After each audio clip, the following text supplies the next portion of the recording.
صلی علی رسولہ الکریم اما بعد فاعوذ باللہ من الشیطان الرجیم بسم اللہ الرحمن الرحیم وَإِنَّكَ لَعَلَىٰ خُلُقٍ عَظِيمٍ وقال النبی صلی اللہ علیہ وعلى آلہ وصحابہ وسلم ان اکمل المؤمنین احسنہم خلقا او کما قال علیہ الصلاۃ والسلام۔ مختصر وقت میں بلا تمہید اخلاقیات کے عنوان پر 4 باتیں آپ کے سامنے عرض کروں گا۔ پہلی بات اخلاقیات کا مفہوم،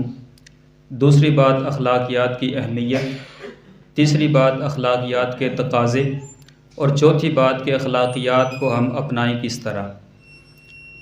پہلی بات اخلاقیات کے مفہوم کی اگر بات کی جائے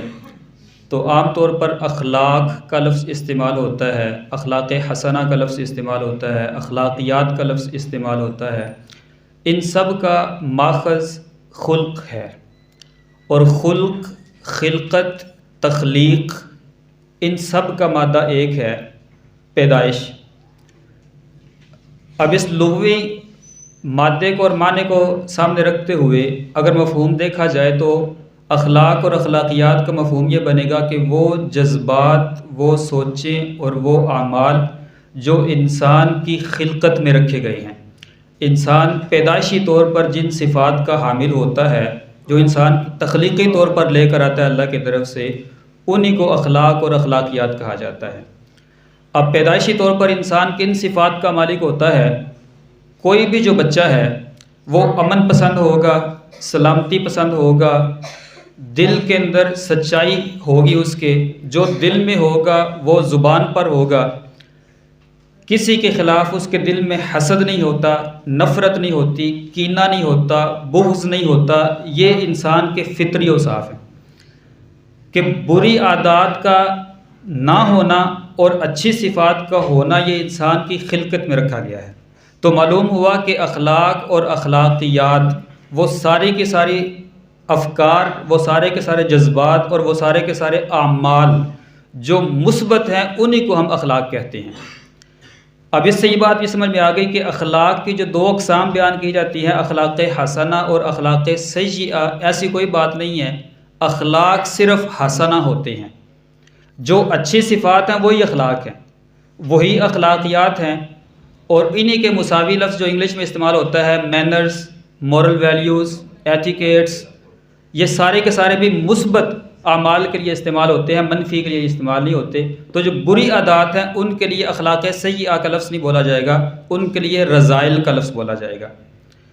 اب اچھی جتنی بھی صفات ہیں ان کی اہمیت کیا ہے؟ تو اہمیت ہم اس ہستی سے پوچھتے ہیں جس کو اللہ رب العزت نے سرٹیفکیٹ دیا ہے وَإِنَّكَ لَعَلَىٰ خُلُقٍ عَظِيمٍ، کہ اے پیغمبر صلی اللہ علیہ وسلم آپ اخلاق کے اعلیٰ درجے پر فائز ہیں۔ اس ہستی نے اخلاق حسنہ کی، اخلاق کی اہمیت کیا بیان فرمائی کہ آپ نے فرمایا ان اکمل المؤمنین احسنہم خلقا، تم میں سب سے کامل ایمان والا وہ ہے جو اچھے اخلاق والا ہوگا، جو اچھے اخلاق کو، اخلاق حسنہ کو اپنائے ہوئے ہوگا، اسی کا ایمان کامل ہے۔ تو اخلاقیات یہ ایسی چیز ہے، اخلاق حسنہ، کہ اس کے بغیر ایمان مکمل نہیں ہو سکتا۔ اسی طرح دوسری بات اس کی اہمیت میں کہ اخلاق حسنہ جنت کے اعلیٰ مقام میں انسان کے لیے ایک گھر کی ضمانت دیتا ہے، گارنٹی دیتا ہے۔ نبی کریم صلی اللہ علیہ وسلم کی حدیث کا مفہوم ہے، اردو میں عرض کر رہا ہوں کہ میں اس شخص کو جنت کے کنارے پر گھر کی ضمانت دیتا ہوں کہ جو حق پر ہوتے ہوئے جھگڑا چھوڑ دے۔ پھر فرمایا کہ میں اس آدمی کو جنت کے درمیان میں گھر کی ضمانت دیتا ہوں کہ جو مذاق میں بھی جھوٹ نہ بولے۔ پھر فرمایا کہ میں جنت کے اعلیٰ مقام میں اس شخص کو گھر کی ضمانت دیتا ہوں کہ جو اخلاق حسنہ کو اپنائے ہوئے ہو۔ تو اخلاق حسنہ کو اپنانا جنت کے اعلیٰ مقام میں گھر کی بھی ضمانت ہے۔ اسی طرح اس کی اہمیت میں اخلاق حسنہ حضور پاک صلی اللہ علیہ وآلہ وسلم کی محبت اور قیامت والے دن آپ کے قرب کا ذریعہ ہے۔ حدیث مبارک ہے ان من احبکم الی واقربکم منی مجلسا یوم القیامۃ احاسنکم خلقا، کہ قیامت والے دن میرے سب سے زیادہ محبوب اور میرے سب سے زیادہ قریب وہ شخص بیٹھے گا جس کے اخلاق اچھے ہوں گے۔ اور چوتھی بات کہ اخلاق حسنہ قیامت والے دن میزان اعمال میں سب سے وزنی چیز ہوں گے۔ اور یہ بھی نبی کریم صلی اللہ علیہ وآلہ وسلم نے ہی فرمایا ہے کہ ما من شیء اثقل فی المیزان یوم القیامۃ من حسن خلقی، کہ اخلاق حسنہ سے بڑھ کر کوئی بھی چیز نیکیوں والے پلڑے کو جھکا نہیں سکتی۔ تو اخلاق حسنہ جو بندہ اپنائے ہوئے ہوگا، یقینی طور پر اس کا نیکیوں والا پلڑا جھک جائے گا، اور جس کا نیکیوں والا پلڑا بھاری ہو جائے گا یقیناً وہ جنتی ہے۔ تو اخلاق حسنہ کی یہ اہمیت ہے۔ تیسری بات، اخلاق حسنہ کے تقاضے کیا ہیں؟ تو یقیناً جو نبی کریم صلی اللہ علیہ وآلہ وسلم نے جو صفات اپنانے کی ترغیب دی ہے، جو صفات اپنانے کا حکم دیا ہے، وہ سارے کے سارے اخلاق حسنہ کے تقاضے ہیں۔ اب جو حدیثیں آپ کے سامنے عرض کی ہیں ان میں سے بھی یہ بات ملتی ہے کہ اخلاق حسنہ کا تقاضا ہے کہ انسان حق پر ہوتے ہوئے جھگڑا چھوڑ دے۔ کسی کے ساتھ بحث چل رہی ہے، جھگڑا چل رہا ہے، ہم سمجھتے ہیں کہ ہم حق پر ہیں اور اگلا بندہ غلط ہے، تو حق پر ہونے کے باوجود جھگڑا چھوڑ دیں، یہ اخلاق حسنہ کا تقاضا ہے۔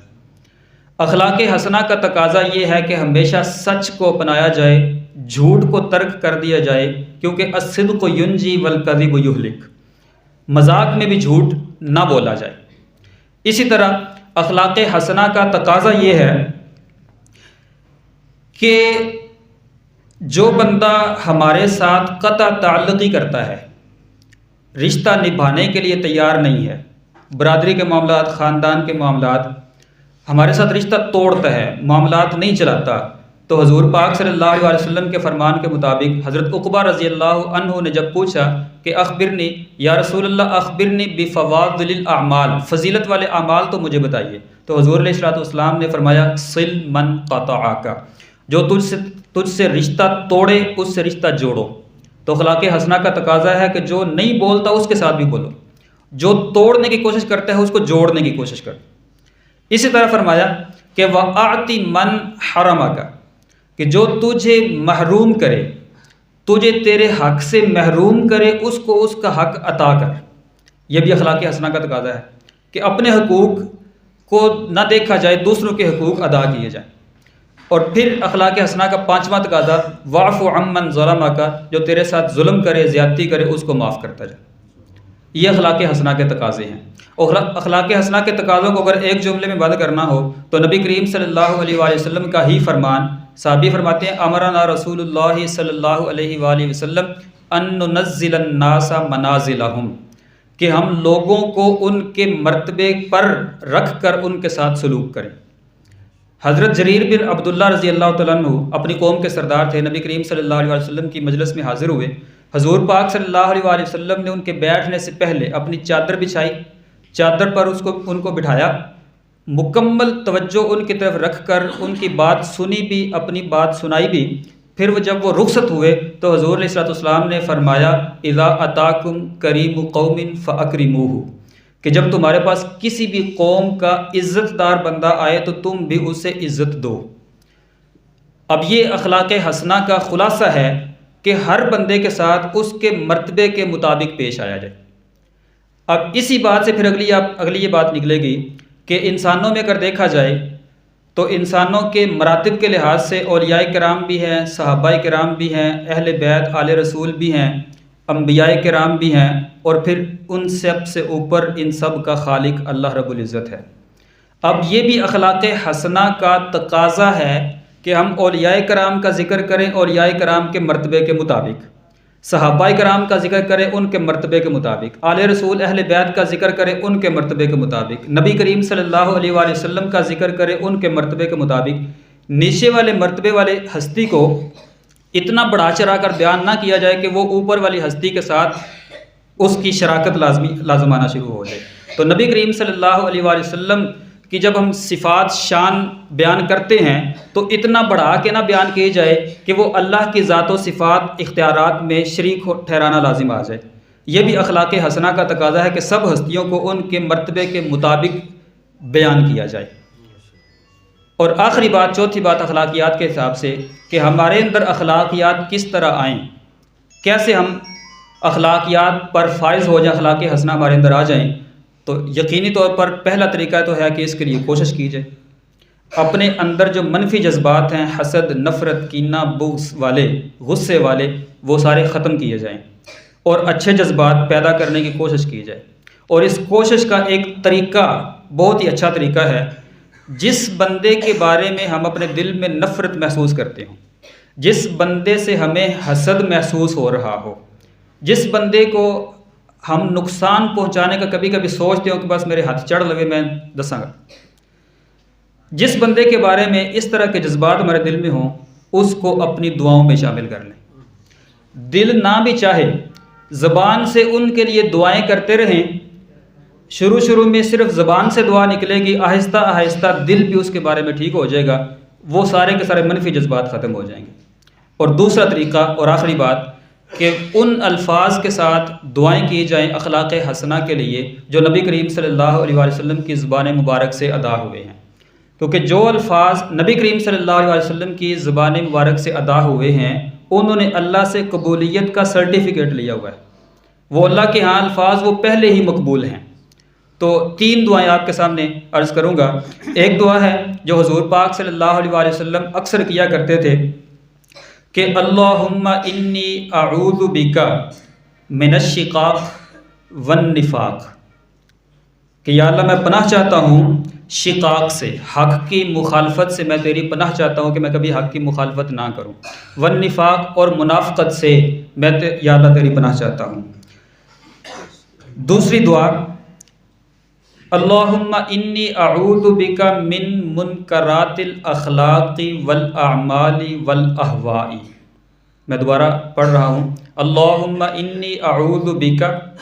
من منکرات الاخلاق والاعمال والاہواء۔ اور تیسری دعا،